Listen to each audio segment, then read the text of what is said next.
Hey there, today I have this 2-gallon pump sprayer that was sent over to me from the brand. Let's take a closer look at it. So the sprayer does take a little bit of assembly at the beginning. The hoses have to be put on here as well as the adjustable strap, so you can either carry it by this strap here or you can carry it by the handle on the top. While the sprayer is pretty self-explanatory, it does come with this manual here that shows how to assemble it as well as any troubleshooting you may have.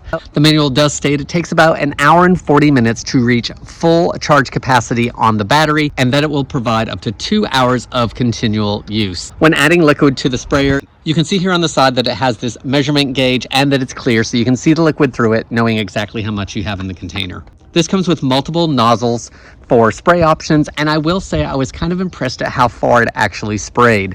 The mist covered a large area, and the ones with the stream actually had some really good distance to them. This is going to come in handy when you're doing things like weeding, where you sometimes need a precision spray over a larger reaching mist.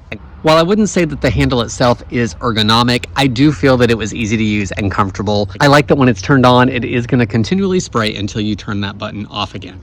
With this being a powered sprayer, of course, there's no pumping that needs to be done as it loses pressure, because it pulls the liquid out of the container on its own. With a gallon of liquid weighing about 8 pounds, this can be pretty heavy while carrying it by the handle, so I do like that this strap is provided to help alleviate some of that weight. From what I can tell so far, this is a nice powered option to take care of some of that lawn and garden stuff just a little bit quicker. I hope this helps you decide on if this is a good product for you.